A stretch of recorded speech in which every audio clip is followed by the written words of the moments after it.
Dukung dakwah ini terus mengudara. Kajian gratis ini berjalan atas izin Allah dan dukungan tulus dari Anda.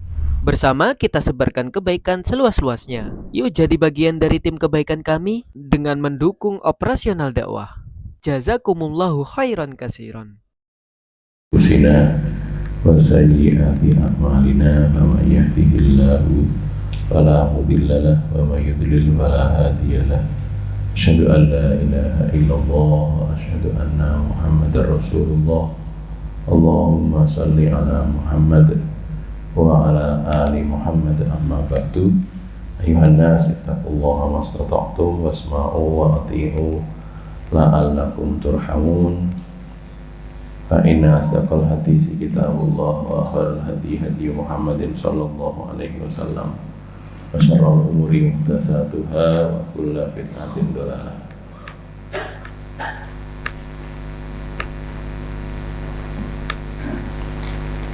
Kita meneruskan dulu brosur yang dulu ya, masih ada hadis bagian belakang yang belum terbaca, itu belum dibaca.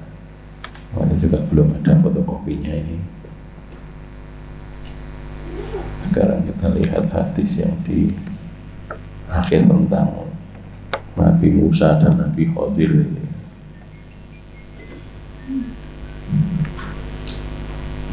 Di sini ada di Sahih Bukhari dan Sahih Muslim. Dari Nabi Sallallahu Alaihi Wasallam, dari Nabi Sallallahu Alaihi Wasallam, anna Musa, bahwasanya Musa Qoma khatiban fi Bani Israila. Qoma berdiri dia, Musa itu khatiban, berkhutbah, fi Bani Israil, pada Bani Israil.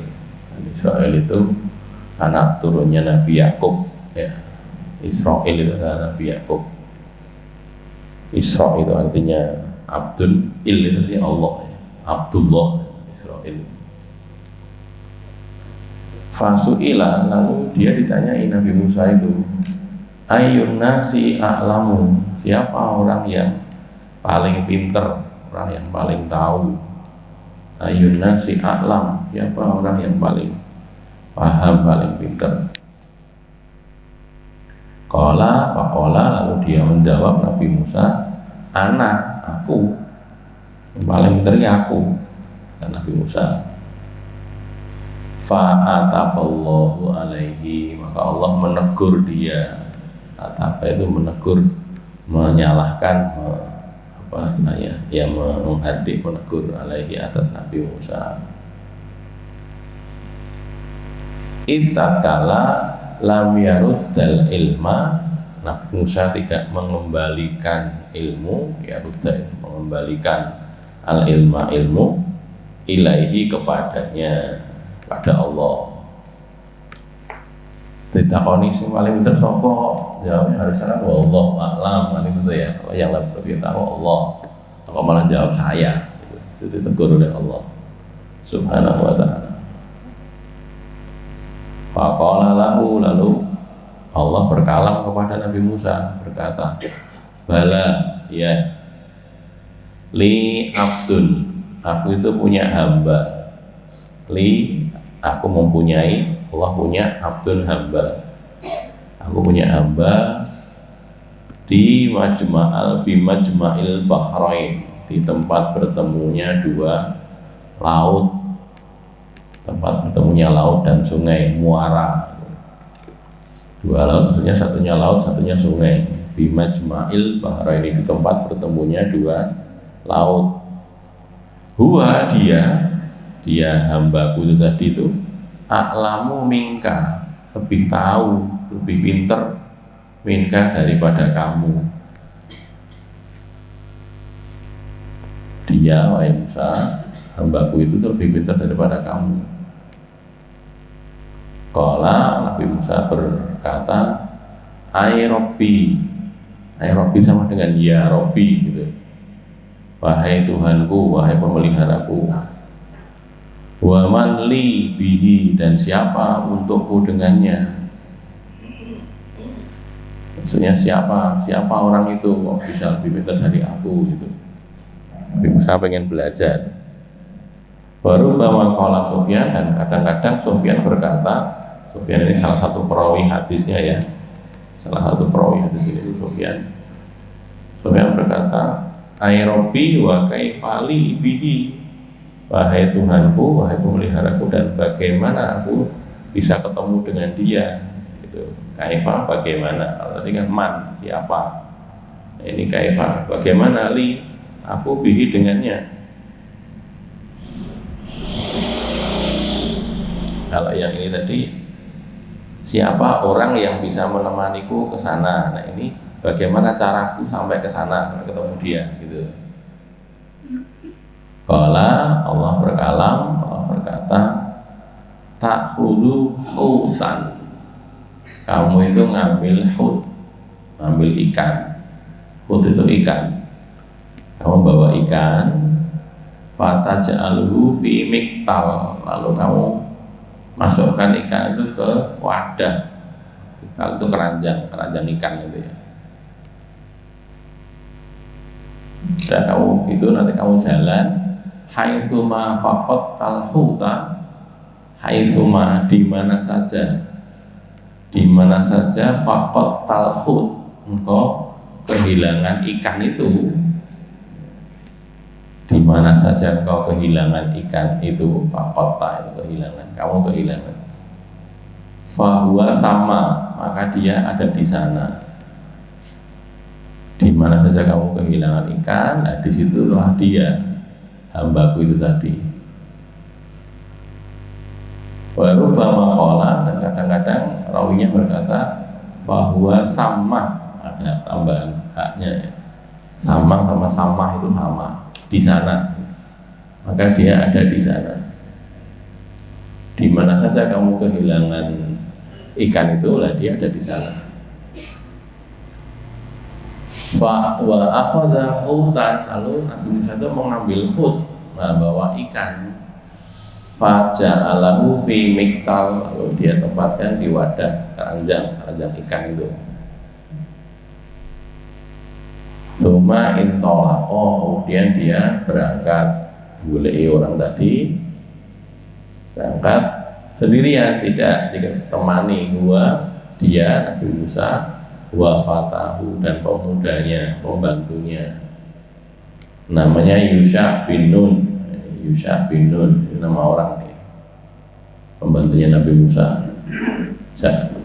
Ngejak oncom, dan ini Yusha bin Nun. Hatta idza ataya sokhrota, hatta sampai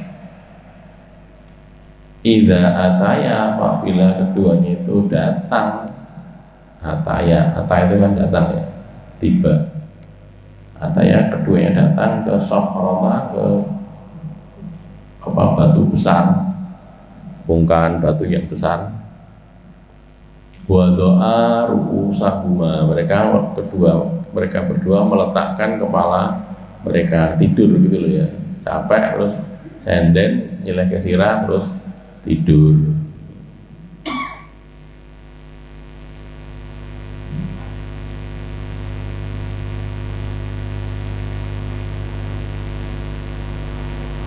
Faroqada Musa, lalu tidurlah Musa. Faroqada itu tidur Musa.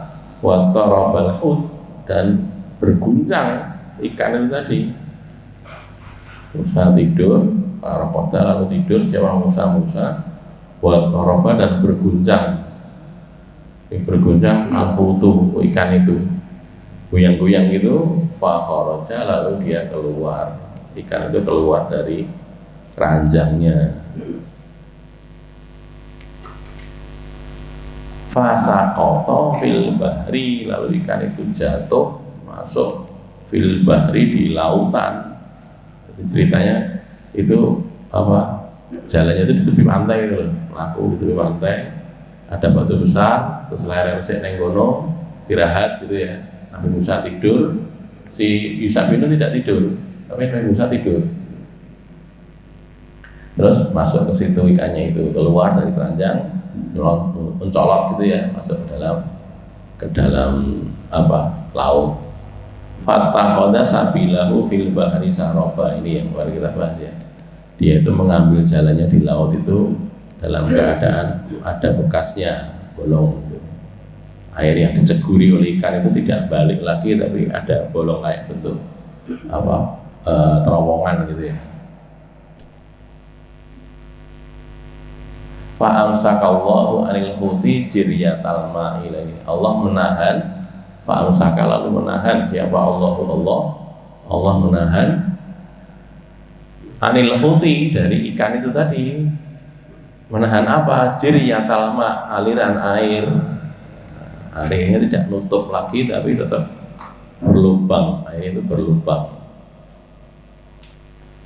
Bayangkan gambarannya kayak kalau ada pusaran air itu ya, pusaran air itu kan kayak bolong gitu, nah itu kayak gitu tuh. Jadi diceguri ikan, Allah tuh menahan airnya tidak balik ke sini lagi, tapi tetap berlubang kayak bentuk terowongan, kayak bentuk pusaran air itu.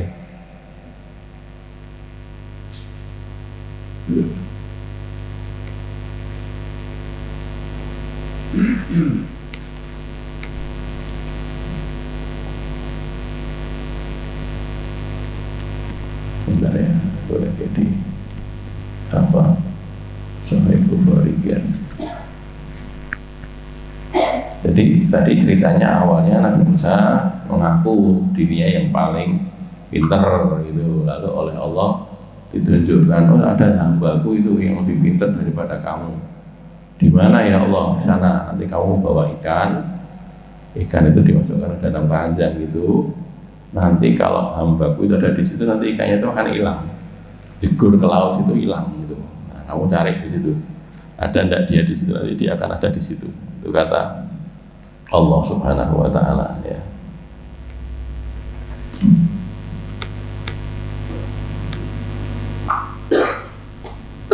Ini ada di Sahih Bukhari.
Fasoro mislatok, maka menjadilah itu seperti ini yang saya kelewatan. Tok itu artinya apa nih? Barangkali Ustaz Panggih yang pernah ngasih. Kak aku lihat kok kelewatan ini belum saya cari. Kelewat di sini. Fakola hakada mithlu tok, itu seperti tok itu tadi. Enggak tahu artinya apa sih. Dan carikan di syarah barangkali ada.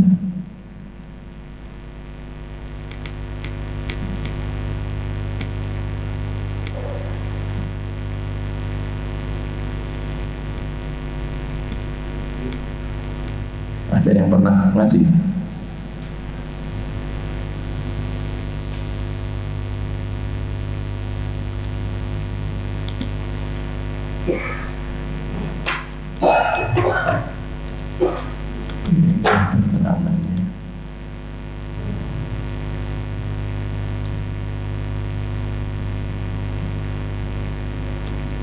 Oleh ini ada sakobun wairun nar.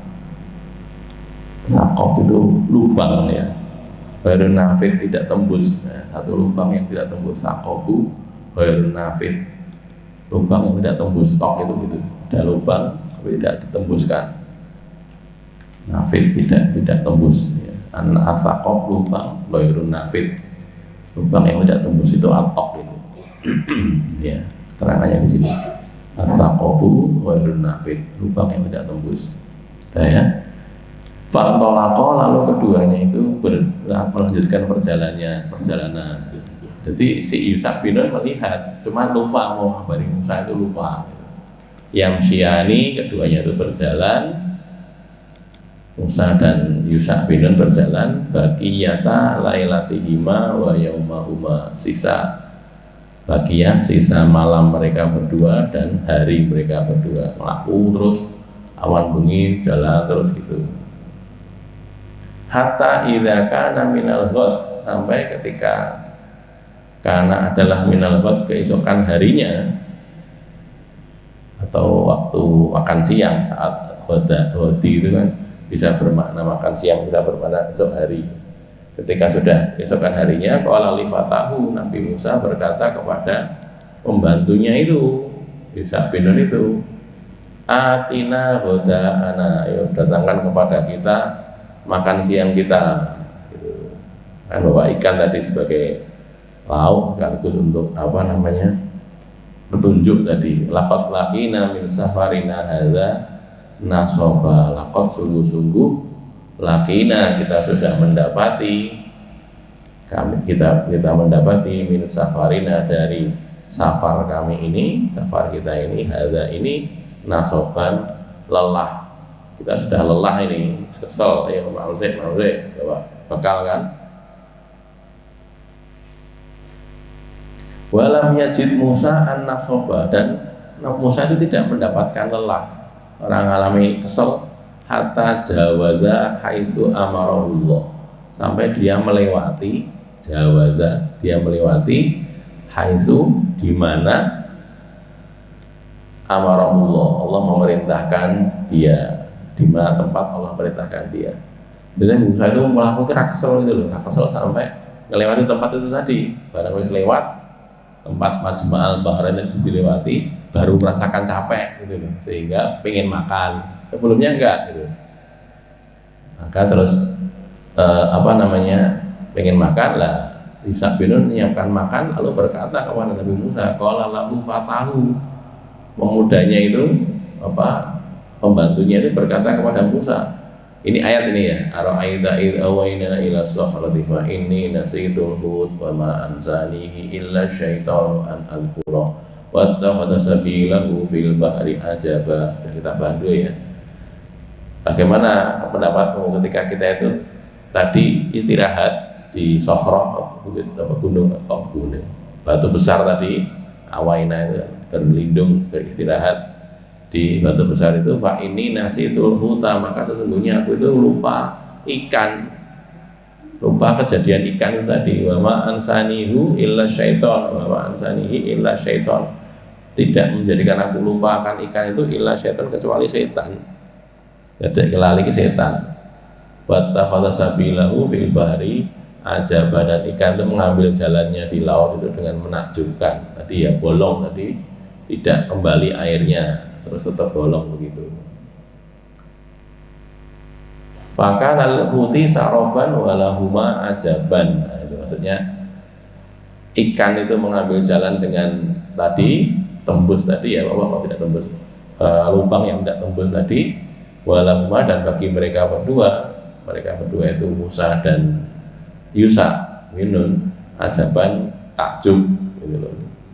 Kan sebelumnya kan wattakhal sabilahu fil bahri saroba gitu kan ya, mengambil jalannya di laut. Nah sekarang kok wattakhal sabilahu fil bahri aja bagi sing takjub bukan ikannya, tapi Musa dan Yusak gitu loh, menakjubkan pokoknya. Nah, gitu. Bolong, airnya bolong dan tidak balik lagi airnya, tetap dalam keadaan bolong begitu. Qala lahu Musa berkata kepada Yusak bin Nun, dzalika ma kunna nabghi, itulah yang kita cari. Dzalika itu ma kunna, apa yang adalah kita ini, nabghi, kita cari. Fartadda, lalu keduanya itu kembali balik ala asarihima, pada jejak-jejak mereka itu, kososon jalan, jadi menepaki jalan-jalan yang mereka lewati lagi, balik lagi ke tempat itu tadi. Roja'a yakusoni asarohuma, jadi fartada ala asarima, kososo itu terjemahnya atau keterangannya, mereka kedua balik, yakusoni berjalan menampaki jalan bekas-bekas yang mereka lalui tadi, asar itu bekas-bekas. Keduanya berjalan mengikuti bekasnya tadi. Lewat kene, dari neh gitu loh, nyusuri yang tadi dilewati. Hatta intahaya ila sokhroh, sampai keduanya itu berakhir selesai di sokhroh, tiba di batu besar tadi yang mereka istirahat tadi. Fa'idha rojulun, maka ternyata di sana ada orang yang musajjan bithaubin, yang berkemul, diselimuti, dikasih menyelimuti dirinya bithaubin, dengan kain. Ada orang di situ ternyata. Tutupnya nanti ini ya, ceritanya masih berlanjut ini, masih titik-titik. Jadi ini kan kaitannya dengan apa? Orang itu tidak boleh loh ngomong sing paling pintar sama aku, itu nggak boleh. Ya, yang harusnya dikembalikan kepada Allah. Allah alam, Allah yang lebih tahu. Saya tidak tahu siapa yang paling pintar, tapi Allah lebih tahu. Gitu harusnya. Karena Nabi Musa karena tidak mengembalikan ilmu kepada Allah, terus ditegur oleh Allah. Fa'ataballahu alaihi. Kamu kok ngomong gitu tuh? Ye. Tak ada nih ya. Enek hambaku sing lebih pintar tinimbang kowe. Nah, gitu terus. Akhirnya ceritanya berjalan seperti di ayat-ayat yang kita bahas ini. Ada yang muskilah, ada yang masalah ini di hadis yang ini, potongan hadis ini, hadisnya panjang. Berarti Nabi Musa itu sebelum ketemu ini ada ceritanya mau ketemu Nabi Khidir itu belum ketemu Nabi Khidir atau cerita Yang mana? Yang ini? ya. Yang ini sebelumnya. Ini nanti kan orang ini tadi kan Nabi Khidir lagi. Yang ini ya. Rajulun musajjan bithaubin, Nabi Khidir ini. Iya, yang berkumpul tadi. Di awalnya dia mengatakan ana gitu ya, sampai yang man alamunas ya Musa. Sopo yang paling pintar? Ana. Dia mengatakan begitu, terus ditegur oleh Allah. Enggak, kamu tidak yang paling pintar, ada yang lebih pintar lagi gitu. Lebih pintar dalam satu bab gitu ya. Nanti kan ditunjukkan ketika nanti kita baca hadisnya kan. Musa, kata Nabi Khidir atau Nabi Khidir itu, Musa, kamu tahu banyak hal yang saya tidak tahu, tapi saya juga tahu banyak hal yang kamu tidak tahu gitu. Jadi ya saling berkurang berlebih gitu lah. Nabi Khidir pintar banget, ya enggak, ya yang pintar bagian dia itu, dia tahu. Nah bagiannya Nabi Musa dia tidak tahu juga, waduh gitu. Podo-podo lah, ngerti kabeh gitu ya.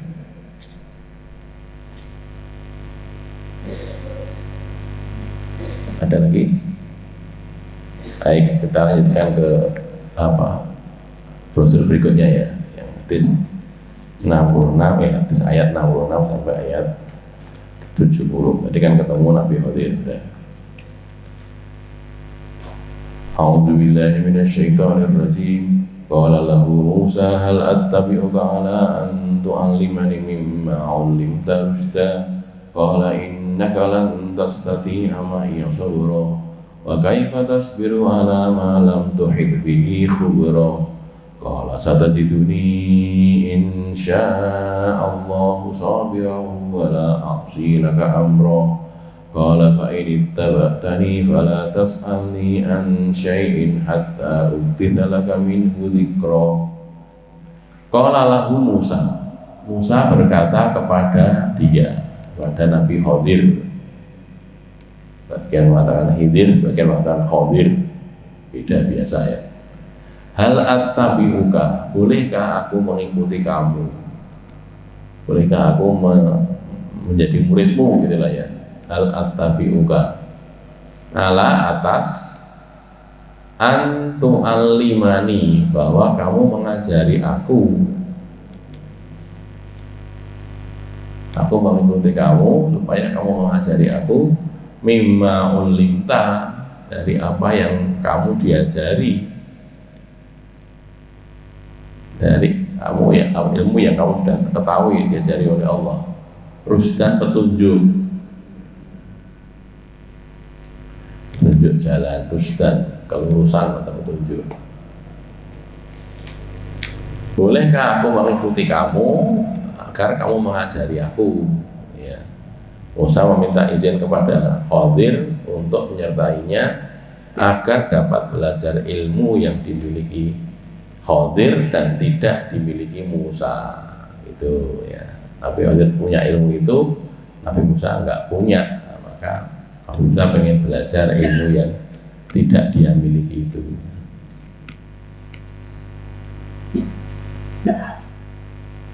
Qala, Nabi Khadir berkata, innaka, sesungguhnya kamu, lantas tati'a, kamu tidak mampu, lantas tati'a, kamu tidak mampu, ma'iyya bersamaku, tidak mampu apa? Sobron, sabar.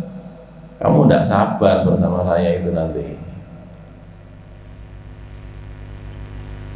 Khadir menyatakan, nomor 2 ya, Khadir menyatakan bahwa Musa tidak akan mampu bersabar menyertai dia. Ora iso sabar. Wa kaifa tasbiru, dan bagaimana kamu bersabar? Kaifa, bagaimana tasbiru kamu bersabar?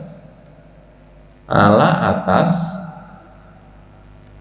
malam tuhid bihi khubro, sesuatu yang barang yang lam tuhid bihi khubro, kamu tidak meliputi, lam tuhid, kamu tidak meliputi, tidak menguasai bihi dengan barang tadi, khubron, ilmu ya, khubr itu kan khobar, maksudnya pengalaman, ilmu ya. Jadi alasannya Nabi Khadir jelas, kamu tidak punya ilmu, lalu bagaimana mau sabar? Sabar itu harus disertai ilmu, nomor 3 ya. Tanpa ilmu orang tidak akan mampu bersabar.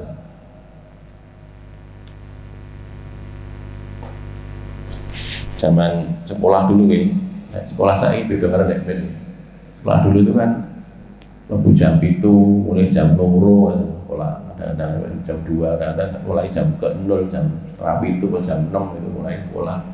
Pulang nanti ada jam ke-9 zaman saya dulu sekolah ya. Sekolah di Al-Islam itu kan pelajarannya banyak, terus ada jam ke-0, ada jam ke-9 itu, terus kesel banget oke. Nah itu kan capek itu. Kok gelem? Karena punya ilmu. Kiko nek aku iso ngene iki gelem sinau, aku bakal lulus, bakal itu BJAP kan gitu toh. Karena punya ilmu gitu mau dia berpayah-payah itu mau. Aku butuh iso, aku butuh ilmu, maka dia mau berpayah-payah gitu. Kalau dia punya ilmunya, bersabar. Orang ngopeni ayam itu saya ya, ternak ayam petelur apa ayam berdaging. Ayam udah cilik-cilik itu diopeni, gede-gede itu. Awal-awal itu kan mengeluarkan uang terus tau ya. Apa ada uang yang didapatkan? Enggak, bayar beli dulu bibitnya, pupuknya itu, nanti beli pakan, nanti ngopeni itu kan.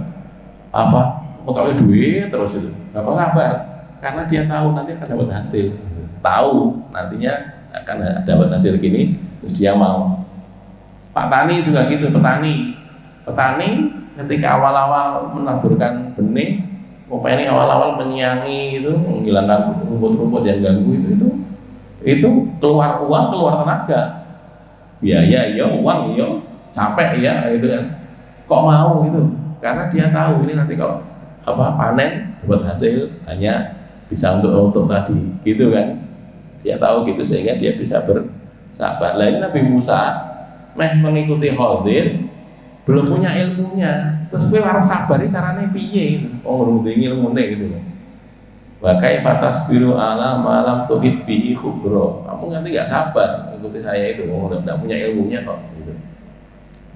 Nanti kita tahu kan ya bahwa Nabi Khadir melakukan hal-hal yang menurut orang biasa itu dia nggak mungkar gitu, melakukan yang rugi biye gitu, karena tidak punya ilmunya.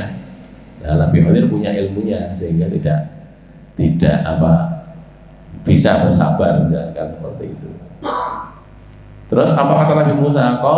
Nabi Musa berkata, satajiduni, kamu akan dapati aku.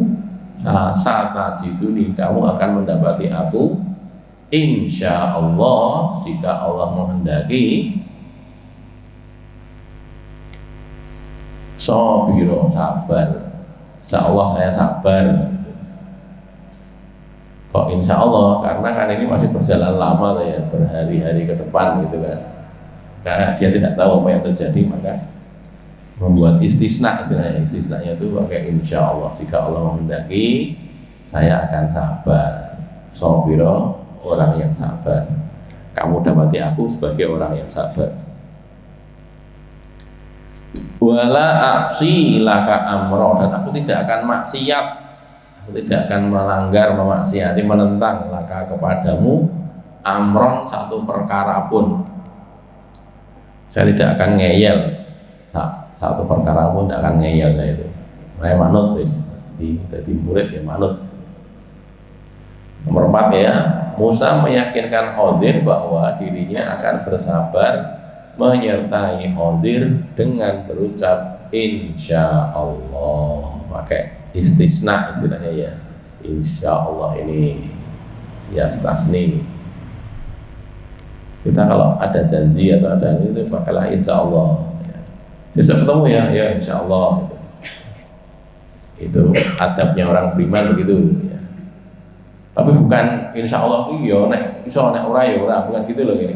Tenanan dia mau menjalankan itu, tapi kan Allah yang berkuasa untuk mencegah itu kan, Allah punya kuasa. Maka berucaplah insya Allah jika Allah menghendaki. Sudah lewat tadi ayat surat Al-Kahfi dulu ya. Wala taqulanna li syai'in inni fa'ilun dzalika ghadan illa ayyasha Allah gitu. Kamu jangan mengatakan besok aku akan begini, kecuali tambahi insya Allah. Insya Allah besok saya akan begini gitu.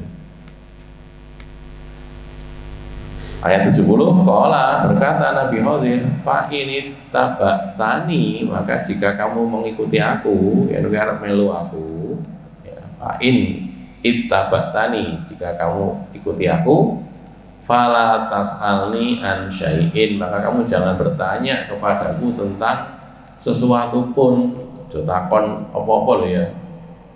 Meneng wae. An syai'in, tentang sesuatu pun, ya fala tas'alni, maka kamu jangan bertanya kepadaku an syai'in, tentang sesuatu pun, hatta uktizalaka minhu dzikra, sampai diceritakan kepadamu, uktiza, diceritakan laka kepadamu, minhu darinya, dzikron, dzikir, sebutan, maksudnya ilmunya itu diceritakan keadaan itu tadi, penjelasannya. Khadir mensyaratkan kepada Musa, yakni tidak boleh bertanya tentang apa yang terjadi nanti sampai disampaikan penjelasan Khadir kepadanya, kepada Musa. Ininya pada-padanya ini beda ya. Nyanyi Nabi Musa, yang ini Nabi Khadir. Penjelasan kejadian itu, penjelasan Nabi Khadir kepada Nabi Musa. Nanti tak jelaskan engko rasa iki, nanti waktu yang sudah ke depan nanti tak jelaskan. Tapi tidak waktu saat itu juga tidak, nanti tapi itu sudah terjadi baru akan diceritakan. Ini yang nomor 5 ini ya, ini memang seharusnya adabnya itu begitu, karena namanya guru sama murid ya. Guru itu kan punya ilmu lebih dari muridnya. Ayen podo ya harus di guru nih, konco nanti. Ini mesti punya ilmu yang lebih daripada muridnya, mesti. Setidaknya dalam hal yang dia ajarkan itu kan gitu. Guru matematika ngulang muridnya, mesti kan dia lebih pintar dari muridnya lagi, mesti begitu. Dalam hal matematika saja loh ya. Iya, karena kalau enggak lah orang jadi guru dan gitu ya. Guru pencak silat ya. Jadi suhunya, jadi pengajarnya itu tentu lebih pintar dari muridnya. Nek podo ya orang guru jadi konco gitu. Dalam hal pencak silat tadi, dalam hal apalagi bela diri, taekwondo, kungfu apa gitu kan, lebih pintar gitu nih. Nah ini juga sama. Lah karena dia tahu ilmu lebih banyak, muridnya itu sedikit. Artinya banyak dia daripada muridnya. Ini tahu 10 gitu ya misalnya. Dalam hal matematika dia baru tahu 10, muridnya baru tahu 1. Maka guru ini kan kingko tak ulang neng ini, kingko penjelasannya neng kene, dia tahu itu. Tak ulang neng ini, kingko penjelasannya di bab 2 saya ada 10 bab gitu ya, 10 bab. 10 kok gini kok 5 nih, 10 kan gini. 10 bab ini. Dia baru mengajarkan bab pertama ini, jendek ini, jendek tangan kanan ini baru bab ini. Nanti ada hal-hal yang bermasalah di jendek ini nanti akan dipahamkan kalau sudah membahas ini dari mana sini gitu loh. Ini kan dari kanan ini ya. Ini kan 10. Lagi mulang ini dia, muridnya udah ngerti ini. Lagi diulang pertama kali, muridnya belas, dia tidak tahu 10 ini, gurunya tahu 10. Baru diajarkan satu ini. Ini nanti kalau ada masalah-masalah tertentu yang di jendek ini nanti akan terjawab pada jari manis gitu loh. Di bab 2 nanti terjawab. Lah murid ini kesusu gitu loh, tergesa-gesa. Lagi diulang jendek takon, ini pripun Pak Guru, ini pripun. Nah, ya kan mengganggu tuh itu, mengganggu jalannya pelajaran gitu loh. Lah ini orang ngerti, ngomong ini belum tekan pelajarannya kok. Gua nek wis tekan jari manis, pertanyaan ini tadi terjawab itu. Pertanyaan yang muncul di jari telunjuk, jari kelingking ini nanti akan muncul, akan terjawab di jari manis ketika membahas bab 2 gitu. Bisa dipahami ya? Nah, itu begitu itu. Maka ketika guru menerangkan itu, nek cara adabnya murid itu mendengarkan di rumah PC. Anak-anak gitu, nek belum dikasih kesempatan bertanya jangan takut sih, gitu loh. Kenapa? Karena mungkin saja itu akan ada jawabannya sesudah itu. Cara nerangke 10 tadi ya, ini diterangi bareng dalam satu waktu. Ini baru nerangkan awal ini. Dia sudah tanya, ada nanti jawabannya ada di ini, di jari telunjuk ini. Yang ya diterang nih bakal ditingkas nih kan. Osek gitu loh ya. Nek serawung kabeh lah kowe takono. Lagi cetho gitu loh, serawung kabeh wis. Yang masih tersisa silakan ditanyakan gitu. Terus saya tuh punya teman dulu, sekarang sudah itu kiai di daerah Kulon Progo ya, Sentolo Kulon Progo itu di Jogja sana. Dia itu pernah belajar kepada Syekh Alwi Al-Maliki ya, biasa orang-orang Nahdliyin belajar di Mekah ini ya. Syekh Muhammad bin Alwi Al-Maliki sekarang sudah meninggal, sudah cukup lama situ. Syekh Alwi Al-Maliki ini orang kaya, pulang ngaji, orangnya di muridnya dia itu dibayari sama dia. Orangnya maafnya dibayari, pokoknya dibayari. Kadang-kadang dikasih uang saku juga. Gitu. Orang-orang ini, kiai-kiai ini banyak yang berguru ke sana di Mekah gitu ya. Terus dia cerita itu pada kita, dan teman-teman waktu itu berkunjung ke pesantrennya itu cerita, aku ini yang kono, kita biasa ngomong tidak bosok gitu kan ya, karena sudah kulino.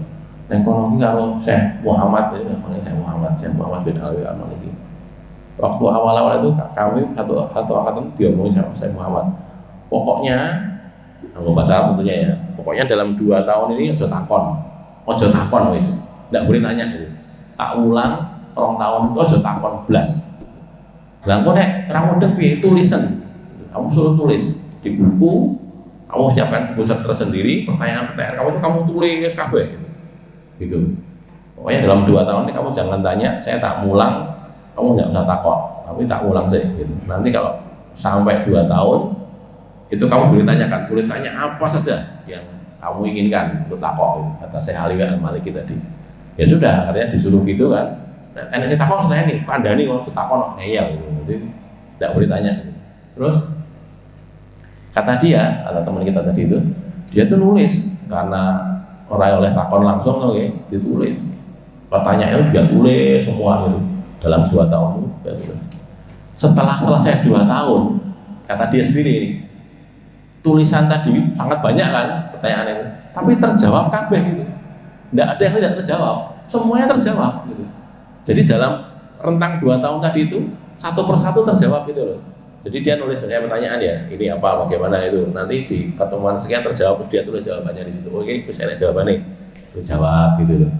Semua pertanyaan dia, daftar pertanyaan dia itu dari awal sampai akhir dalam 2 tahun itu semuanya terjawab dalam 2 tahun itu. Begitu. Jadi mengapa kok jadi dia baru paham mengapa kok Syekh Muhammad itu melarang kami bertanya, karena ganggu itu. Pertanyaan itu nanti ganggu, dadak nerang ning Syekh padahal bakal itu terang ning kok gitu loh. Nanti tapi bukan sekarang gitu. Ternyata itu tadi rahasianya. Saya ambil pelajaran gitu, cerita begitu. Dalam 2 tahun tidak ada dari pertanyaan yang sekian banyak itu tidak yang tersisa, terjawab semuanya. Sehingga ketika ditanya, saya takon apa? Orang sing takon. Jadi rampung 2 tahun selesai itu, siapa yang mau tanya itu diam semua. Bukan karena tidak berani, karena tidak ada yang ditanyakan. Sudah cukup paham gitu. Dengan pelajaran itu sudah cukup paham, tidak perlu tanya lagi. Begitu.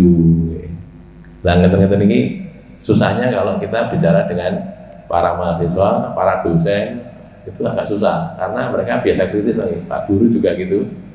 Oh, lagi terangin lah. Kalau yang ini gimana, Ustaz? Lah yang ini piye itu? Padahal jawabannya nanti berikutnya gitu. Jangan itu enak jawabannya gitu. Tak dulu. Ini belum sampai ke situ, nanti jawabannya ada di sini. Sebentar lagi gitu. Beberapa menit lagi akan saya sampaikan. Cuman karena susu takon saya. Nah, itu kadang-kadang juga ganggu jadi. Tapi ya tidak apa-apa lah mau jadi pengen ngerti gitu. Cuman masalahnya tetap akan tertunda gara-gara itu tadi. Nah, biasanya kalau guru yang bijaksana jawabannya sebentar Pak, nanti akan ada jawabannya sesudah ini. Nah gitu, nanti akan ada jawabannya sehingga dia memperhatikan nanti terjawab pertanyaannya itu tadi. Ini ya, jadi pentingnya orang belajar itu di situ. Di sini ada adab bagaimana seorang alim belajar juga kepada orang alim yang lain. Abu Musa kan orang alim, cuma dia tidak punya apa yang dipunyai oleh Khadir, maka dia mau menundukkan dirinya. Ini ya salah satu adab berguru atau menuntut ilmu adalah meminta izin kepada sang guru untuk menjadi murid. Ini nek cara orang dulu itu gitu, minta izin, saya boleh enggak jadi murid di sini gitu. Ngenger di sini jadi santri oleh orang dibolehkan terus jadi guru muridnya. Terus nek zaman dulu ini para hadis biasanya murid yang hanya mendengar hadis dari seseorang tanpa hadir di majelis dengan sepengetahuan guru disebut sebagai pencuri hadis.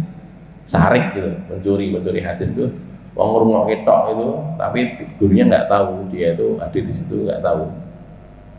Nah, yang saiki nggih oke nang ngene. Nah, rumah sekolah YouTube itu gitu. Ngajine kan YouTube tok itu kan gurunya nggak tahu sing murid itu apa itu. Ya mungkin karena zaman berubah ya. Kalau zaman dulu hadis itu gitu. Jadi misalnya ada ahli hadis mengatakan hadis, menyampaikan hadis. Qala Rasulullah SAW gini ya dengan syaratnya itu. Kalau dia jadi muridnya kan nanti dikenal bahwa si fulan berguru pada fulan. Ini muridnya fulan itu dikenal dalam hadis. Tapi kalau enggak, dia tidak pernah dikenal berguru kepada si fulan. Kok meriwayatkan hadis dari si fulan itu tadi? Maka dipertanyakan, ini ngerti ini piye iki kok ora tahu mau guru kok. Padahal dia jane ya krungu, ning ora resmi gitu loh ya. Orang ngomong ning gurune tidak diketahui kalau dia muridnya gitu. Nah, gitu itu namanya mencuri hadis. Ya asrikul hadis, sebutannya begitu ya. Karena Nabi Musa karena dia punya adab yang baik, tanya pada Khadir, boleh enggak saya ikut kamu, ikut untuk dapat ilmu dari kamu. Itu juga salah satu hal yang sekarang orang hampir tidak pernah melakukannya. Jadi belajar itu yang paling baik ya suhbah. Suhbah itu gimana sih? Ngikuti gurunya gitu. Melu. Nabi sama sahabat itu kan gitu, melu, Nabi nanti melu. Sehingga dia mendapatkan banyak dari Nabi dan tahu luar dalamnya Nabi itu tahu gitu loh, ngerti Nabi ki nek ngene piye, nek sare piye, nek dahar piye, nek berbuat wudu bagaimana itu tahu semua gitu loh. Nah itu gitu. Nah sekarang ini kan enggak. Meskipun orang di pondok sekalipun ya, pondok pesantren, nek kudune jane iso di pondok pesantren. Cuman kan tidak, yang terjadi tidak gitu. Ya gurunya kadang-kadang bersama muridnya, kadang-kadang enggak, atau kadang-kadang gurunya pergi, atau muridnya kadang-kadang yang malah gurunya atau gurunya banyak gitu ya, sehingga tidak mendapatkan total dari apa yang dimiliki oleh si guru tadi. Nek zaman dulu enggak gitu. Wis melu gurune lunga ya melu lunga gitu, safar sehingga dia tahu keadaan gurunya itu luar dalam, sehingga bisa mencontoh gitu. Yang baik-baik bisa dia contoh. Kalau ada yang salah ya dia juga tahu gurunya punya kesalahan, bisa mengingatkan atau paling tidak, nek tidak ya dia tidak mengikuti kesalahan itu tadi gitu ya. Itu yang sekarang ini tidak ada, hampir tidak ada, mungkin masih ada tapi sedikit. Berikutnya guru boleh menetapkan syarat terhadap murid yang ingin belajar ilmu kepadanya selagi syaratnya tidak bertentangan dengan syariat. Kayak tadi rale takon, itu kan ya orang menyalahi syariat ya. Mosok takon kok ora oleh. Maksudnya nanti kamu akan tahu sendiri gitu loh, bukan kok apa. Tadi seperti Syekh Muhammad bin Alwi Al-Maliki tadi, musidane dalam 2 tahun terjawab semua pertanyaan-pertanyaan muridnya, tidak ada yang tidak terjawab, semua terjawab. Jadi, kesaksian teman kita tadi itu, dia tidak tanya, teman-temannya juga nggak ada yang tanya sama sekali. Mereka juga mengatakan semua daftar pertanyaannya sudah terjawab dalam 2 tahun itu tadi, satu persatu terjawab gitu. Jawab, oh ini jawab yang gini, jawab yang gini gitu. Nah misalnya ada guru mensyaratkan pada muridnya, aku nek melo aku kudu bayar, ya nggak apa-apa. Jadi gelem melu ya silakan bayar situ, gitu loh ya. Boleh orang menerapkan apa membayar, mengajar dengan dibayar itu boleh, tidak dosa gitu loh ya. Boleh, halal, tidak haram. Nah kalau misalnya ada pondok pesantren ya, pondok pesantren larang gitu, ya halal saja, ya boleh saja nek gelem ya. Sekolah nek orang ya wis gitu. Saya itu ingat seorang ulama di Solo ini, seorang kiai lah ya, kiai atau ustadz gitu. Dia punya jamaah cukup banyak. Terus ketika dia punya sekolahan itu, sekolahnya itu larang gitu, sekolahnya itu mahal. Bagus sih sekolahnya tapi mahal. Terus di antara jamaah itu dia tanya, Ustadz, kita mau nyekolahkan di sekolahnya Ustadz itu, tapi kok mahal? Gimana itu gitu loh, kami nggak kuat bayar gitu. Ustadznya bilang yang menurut saya cukup bijaksana jawabannya itu. Hanya pendidikannya larang kok. Nek orang kuat sekolah rasa sekolah neng kono, rasa sekolah. Kok sekolah kira wajib kok. Ustadznya bilang gitu. Sekolah kan ra wajib, ora kudu gitu loh. Sekolah untuk sekolah dua-dua ya enggak, yang penting anak itu kan dadi ke saleh dengan agama dengan Quran hadis. Nek kudu bikin nawa Quran hadis sih rasa bayar iso itu. Karena sekolahnya itu sekolah bagus, mahal, apa prestasinya juga baik gitu. Memang larang, kita butuh untuk bayar guru-gurunya, butuh untuk ini mencari guru yang paling baik juga itu kan jadi mahal. Tapi dia jawabannya tadi, gini kuat nyekolah kan rasa sekolah ini kono, longgar gitu loh kok. Ya usaha, kalau duit saya kayak enggak gitu itu jawabannya itu enggak. Ya nek kuat ya usaha sekolah kan kono gitu. Orang kudu sekolah kira wajib kok. Yang wajib kan mudeng Quran, mudeng hadis wajib. Sekolah tidak harus. Lo gitu ya jawabannya itu tadi. Ya, artinya apa? Kembali ke bahasan itu tadi ya. Ya kita kalau ada guru menerapkan tarif gitu ya sah-sah saja, boleh-boleh saja. Tidak dosa gitu ya. Tidak dosa, tidak melanggar aturan agama enggak. Gitu. Bahwa ada orang pengen ngaji terus jadi terhalang gara-gara itu, lah itu risikonya. Ngulang Quran ya, ngulang Quran.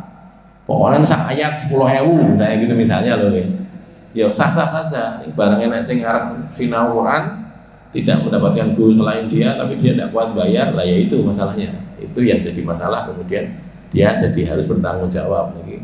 Goro-goro mbok kon bayar gimana tidak kuat bayar sehingga tidak sedang ngaji, terus tidak ramu dengan agama, terus dari tersesat. Sekarang ini kan banyak saudara kita yang kurang paham masalah din.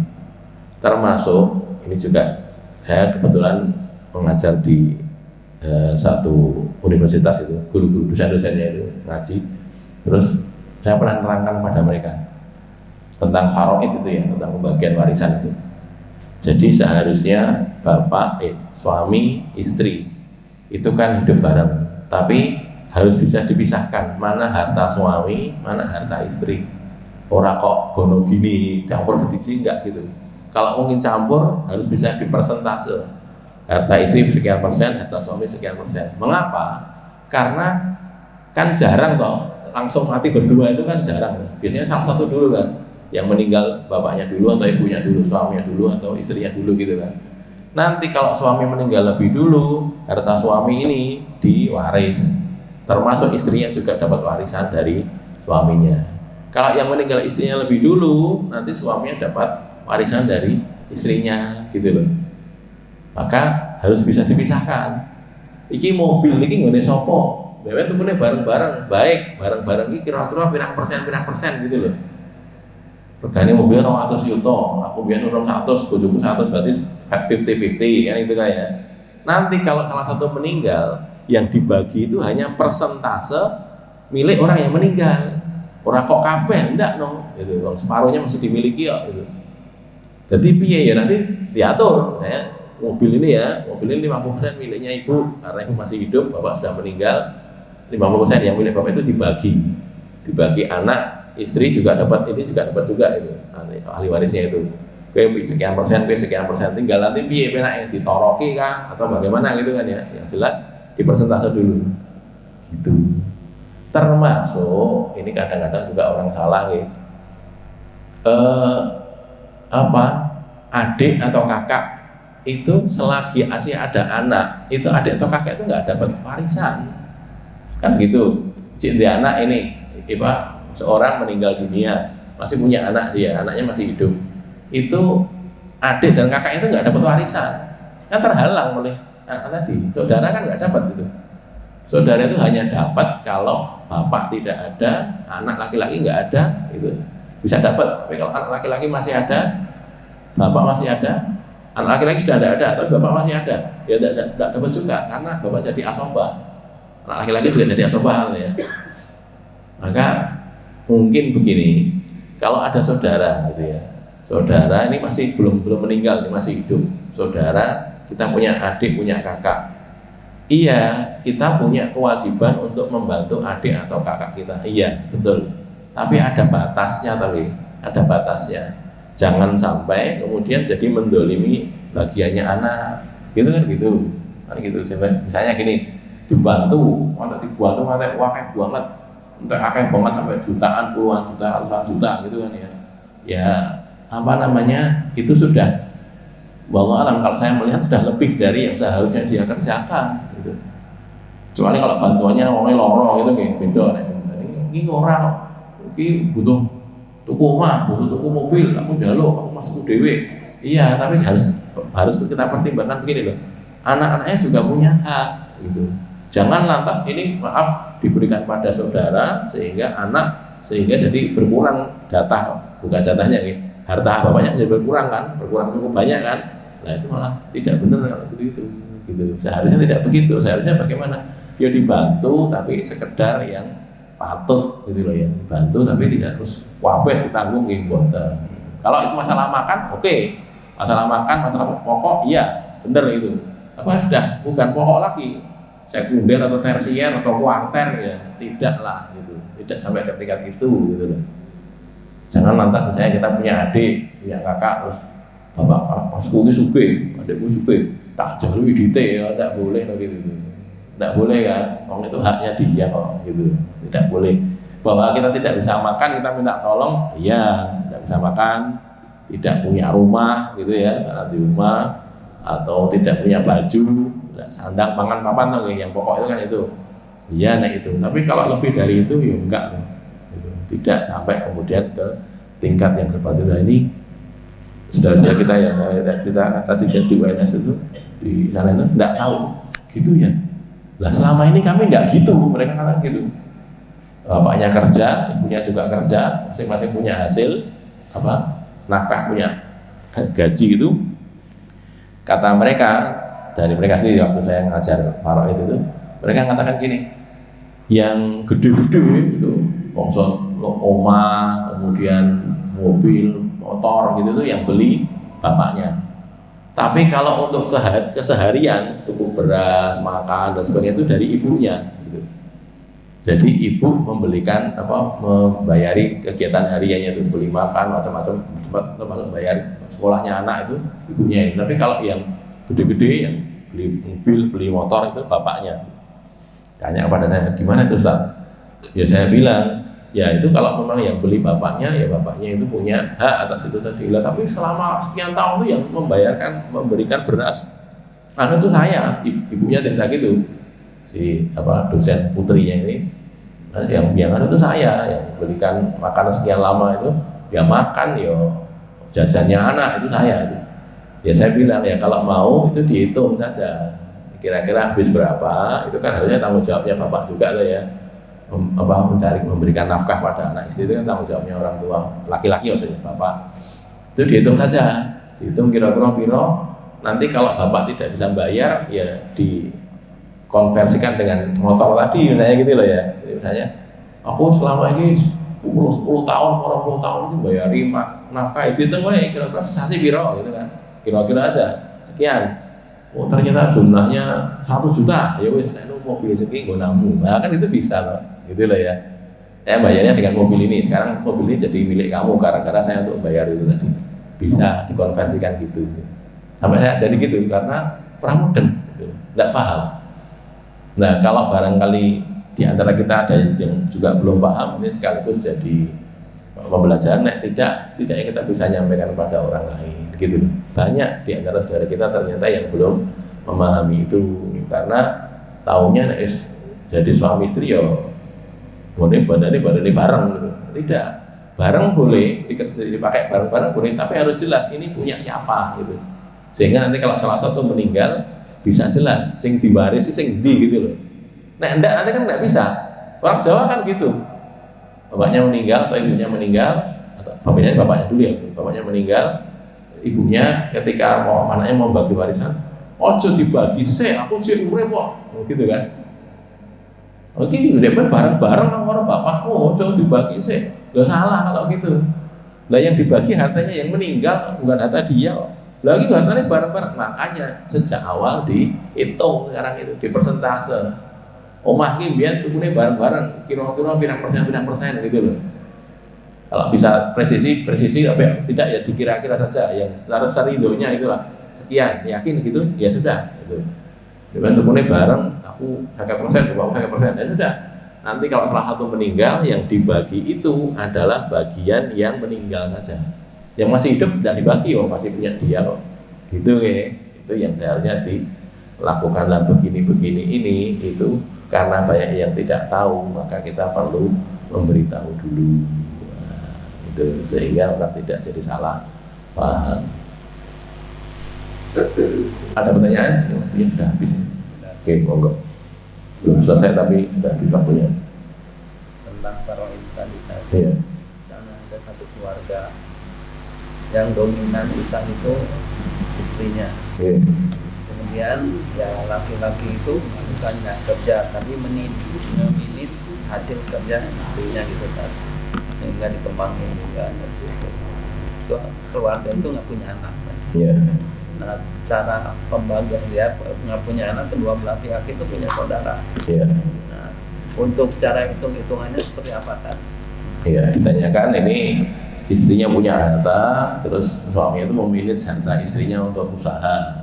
Lah, bagaimana kalau kita ada usaha ada yang bagian jalankan, ada bagian pemodalnya kan gitu kan. Ya sama, begitu saja. Jadi pemodalnya ini istrinya pemodalnya, suaminya yang bagian menjalankan usaha.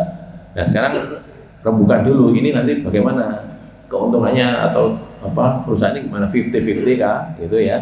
Saya dapat 50%, kamu 50% karena kamu modal, saya yang kerja atau berapa? 40-60 atau ini sepakatan dulu sudah. Nanti kalau sudah sepakat gitu ya sudah. Berarti ini usaha ini jalan, modalnya dari istri, yang kerja suami.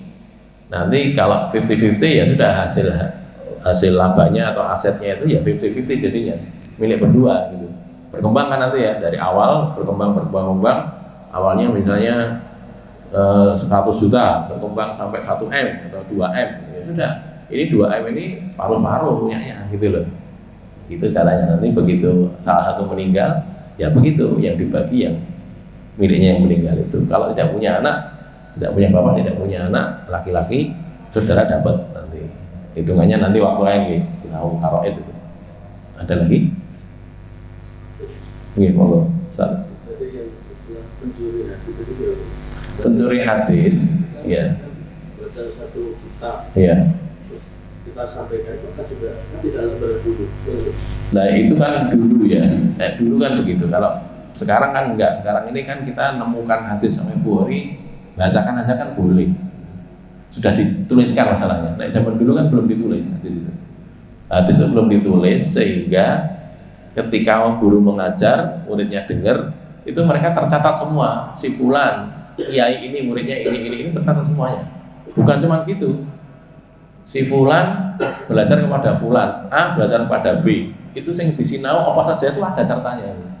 Sinau ini tuh ada, sehingga misalnya gini ya, saya belajar pada Kiai A gitu, orang itu tahu bahwa saya belajar pada Kiai itu babnya 1, 2, 3 gitu.